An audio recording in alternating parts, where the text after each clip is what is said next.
ओम अज्ञानतिमिरन्धस्य ज्ञानाञ्जनशलाकया चक्षुरुन्मीलितं येन तस्मै श्रीगुरुवे नमः। नमो ओम विष्णुपादाय कृष्णप्रेष्ठाय भूतले श्रीमते भक्तिवेदांत स्वामिन् इति नामिने। नमस्ते सरस्वते देवे गौरवाणी प्रचारिणे निर्विशेषा शून्यवादी पाश्चात्य देशतारिणे। जय श्री कृष्ण चैतन्य प्रभु नित्यानंद श्री अद्वैत गदाधर श्रीवासादि गौर भक्तवृंद। हरे कृष्णा कृष्ण कृष्णा हरे हरे, हरे राम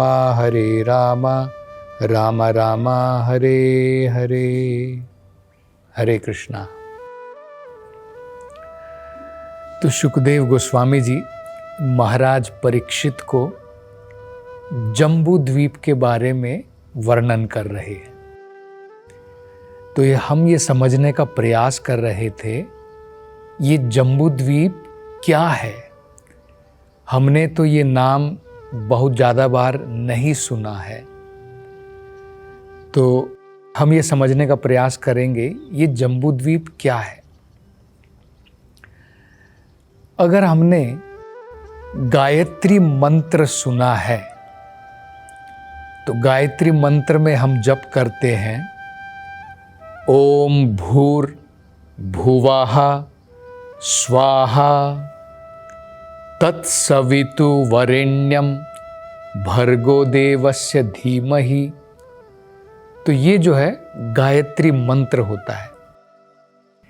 इसमें हम 3 लोकों की बात करते हैं। देखिए, ओम भूर भुवा स्वाहा, ये 3 लोक जो हैं ऊपर के लोक हैं, इसके नीचे भी लोक हैं। तो भूमंडल इसको कहते हैं भूर। बाद में ओम भूर भुवाहा, वो भुवर लोक है। बाद में उसके ऊपर है स्वाहा, ओम भूर भुवाह स्वाहा। भूर मतलब ये भूमंडल, इसके ऊपर आता है भुवर लोक, भुवर लोक के ऊपर आता है स्वर्ग लोक स्वाहा। तो ये जो भूमंडल है ये पृथ्वी मात्र भूमंडल नहीं है, ये तो पृथ्वी है, ये एक द्वीप है। इस आकाश में एक द्वीप है जिसको भूलोक कहते हैं, पृथ्वी कहते हैं। भूमंडल का मतलब क्या है? भूलोक से, पृथ्वी से लेकर के भुवर लोक तक, पृथ्वी से लेकर के भुवर लोक तक जो स्थान है, इस पूरे स्थान को भूमंडल कहते हैं। इस भूमंडल में हमारा जो स्थान है पृथ्वी, जिसको हम कहते हैं, इसी पृथ्वी को जम्बू द्वीप कहते हैं। इसी पृथ्वी को जम्बू द्वीप कहते हैं। और इस भूमंडल में मैंने बताया ना, धरती से लेकर के भुवर लोक तक जो जगह है, इसमें और बहुत सारे द्वीप भी हैं। एक तो जम्बू द्वीप है, जिस जम्बू द्वीप पर हम रहते हैं, जिस पृथ्वी पर हम रहते हैं, इसको जम्बू द्वीप कहते हैं। एक जम्बू द्वीप हो गया, और बहुत सारे द्वीप हैं। इस पृथ्वी से लेकर के भुवर लोक तक 8 द्वीप और हैं। उन द्वीपों में हम नहीं जा पाते हैं, वो द्वीप हमको नहीं दिखाई देते हैं। लेकिन भागवत में, वेदों में बताया है और 8 द्वीप हैं ये पूरे भूमंडल के अंदर में। पृथ्वी से लेकर के भूवर लोक जो है, इसके अंदर में 8 लोक और हैं। हमारी जो पृथ्वी है इसको जम्बू द्वीप कहते हैं। तो और कौन से द्वीप हैं? तो ये वेदों में बताया है, ये भागवतम में भी बताया है। तो ये हो गया जम्बू द्वीप। इसके बाद आता है, इसके अगला आता है प्लाक्ष द्वीप। जम्बू द्वीप जो है ये मध्य में है, मिडल में है। ये जम्बू द्वीप है, बाद में इसके साइड में आता है प्लाक्ष द्वीप, फिर अगला आता है, फिर अगला आता है। जैसे आपने कमल का फूल देखा है ना, कमल के फूल में एक बीच का पोर्शन होता है, उसके चारों तरफ पत्तियां होती हैं कमल की, फिर चारों तरफ कमल की पत्ती होती है, फिर चारों तरफ। जैसे प्याज में भी होता है ना, प्याज में बीच का पोर्शन है और उसके चारों तरफ एक प्रकार से कवरिंग होती है, परत होती है। एक परत निकालिए, दूसरी परत निकालिए, ऐसे। तो ये जो बीच का है, हमारी ये जो पृथ्वी है, ये मध्य में है। इसको हम पृथ्वी कहते हैं, जम्बू द्वीप कहते हैं। इसके बाहर एक द्वीप है, इसके अगला द्वीप कौन सा आता है, उसको प्लाक्ष द्वीप कहते हैं। तो ये द्वीप हो गया पृथ्वी। इसके चारों तरफ और एक द्वीप आता है जो थोड़ी दूरी पर है, और इन दोनों द्वीप के बीच में, इन दोनों द्वीप के बीच में सागर है। तो हमें पता है पृथ्वी के चारों तरफ कौन सा सागर है? नमक का सागर है। आप कहीं पर भी जाइए पृथ्वी के ऊपर, आप कहीं पर भी समुद्र का पानी अगर आप पिएंगे, आपको कौन सा पानी, आपका क्या स्वाद मिलेगा? नमक का स्वाद मिलेगा। मतलब क्या है? देखिए, सरल है। जम्बू द्वीप, ये हमारी जो पृथ्वी है जम्बू द्वीप कहलाती है।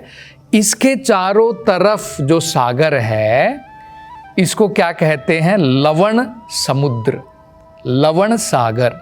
लवण मतलब होता है नमक। तो ये पृथ्वी हो गई, पृथ्वी के चारों तरफ लवण सागर हो गया। इसके बाद में आता है दूसरा द्वीप। मतलब लवण सागर से भी अगर हम बाहर आकाश में जाएंगे, भूवर लोक से पहले, भूवर लोक और ऊपर है, इस पृथ्वी के चारों तरफ हो गया लवण सागर। अब लवण सागर के बाद में क्या आता है वो बताया है। लवण सागर के बाद में एक द्वीप और आता है, उस द्वीप का नाम है प्लाक्ष द्वीप। अब पृथ्वी को जम्बू द्वीप क्यों कहा जाता है? जम्बू एक प्रकार का फल है, एक प्रकार का वृक्ष है। तो कहते हैं इस पृथ्वी के ऊपर बहुत विशालकाय जम्बू का वृक्ष होने के कारण इसका नाम पड़ा जम्बू द्वीप। तो ये जम्बू द्वीप चारों तरफ से नमक के सागर से घिरा है।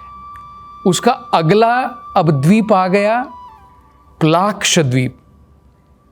तो उस द्वीप का नाम भी, वहां पर जो एक बड़ा वृक्ष है, प्लाक्ष का वृक्ष है, उसके नाम के कारण उसको प्लाक्ष द्वीप कहते हैं। अब जैसे जम्बू द्वीप के चारों तरफ कौन सा सागर है? लवण सागर, नमक का सागर है। प्लाक्ष द्वीप वो भी चारों तरफ से एक समुद्र से घिरा है, वहां पर नमक का सागर नहीं मिलेगा। वेदों के अनुसार वहां पर इक्षु समुद्र है। नमक जो है नमकीन होता है, इक्षु जो है मीठा होता है। कहते हैं उसका पानी कैसा है? इक्षु का मतलब होता है मिठास। ये नमकीन पानी है, वो मीठा पानी है। कैसा मीठा है? उदाहरण दिया है जैसे गन्ने का रस होता है, गन्ने के रस की भांति वो मीठा सागर है।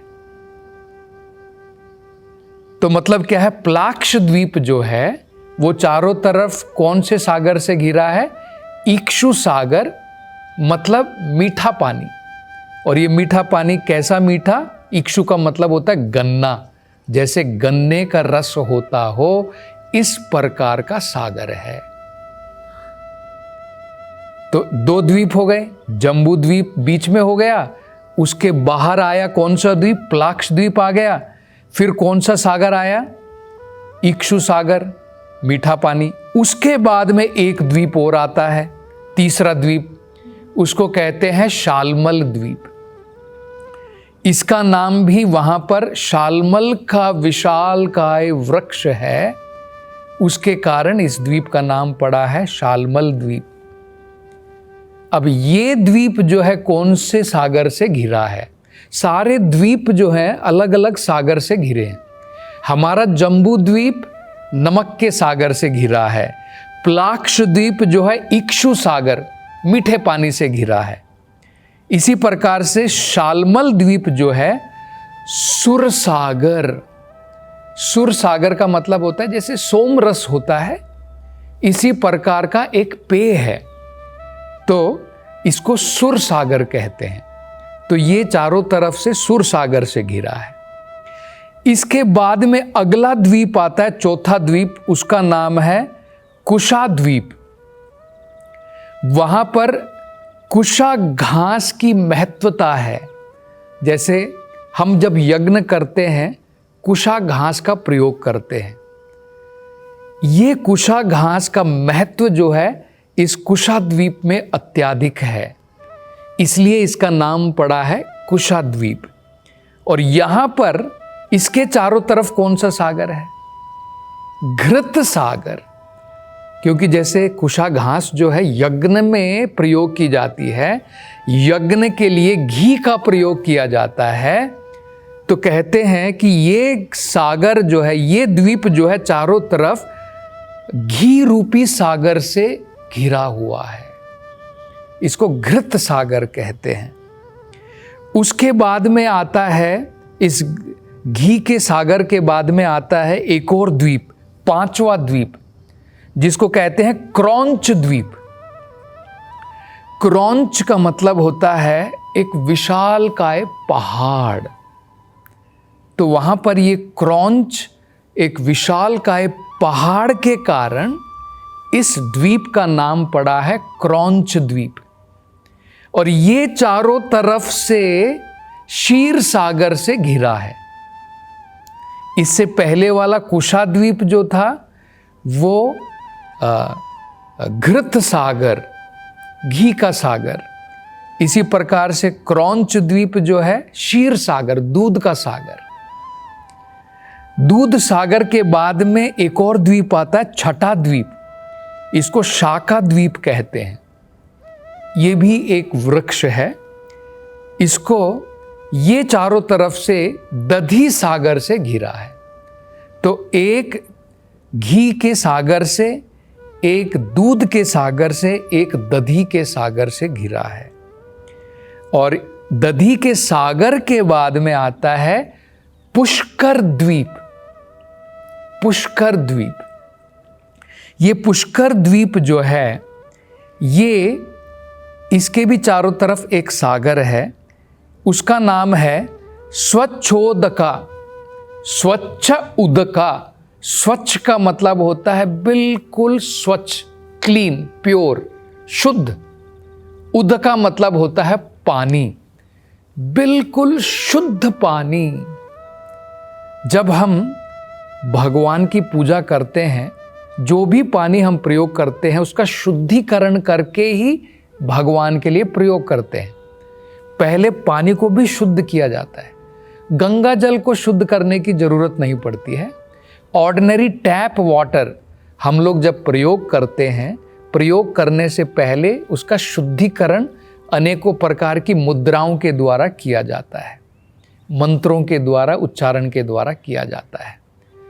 तो यहाँ पर तो हमें पानी को शुद्ध करना पड़ता है, वहाँ पर जो सागर है कंप्लीटली जो है स्वच्छ उदका, बिल्कुल प्योर वाटर है।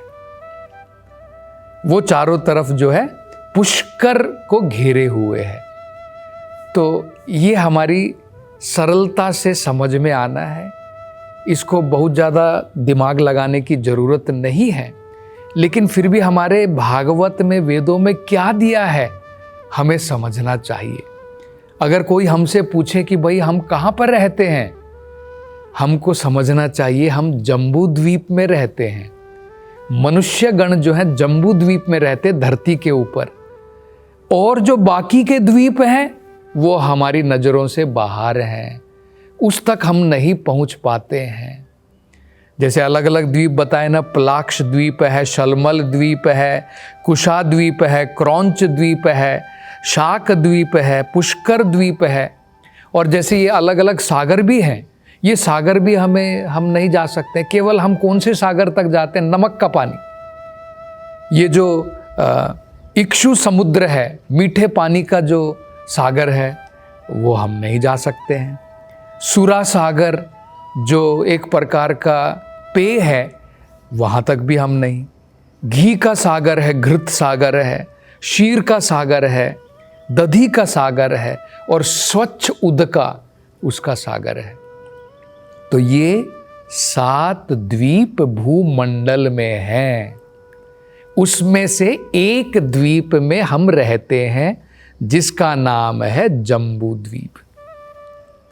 इसी जम्बू द्वीप के बारे में डिटेल में, विस्तार में सुखदेव गोस्वामी जी अब जो हैं परीक्षित महाराज को बताते हैं। इसकी चर्चा हम आगे की कथाओं में करेंगे।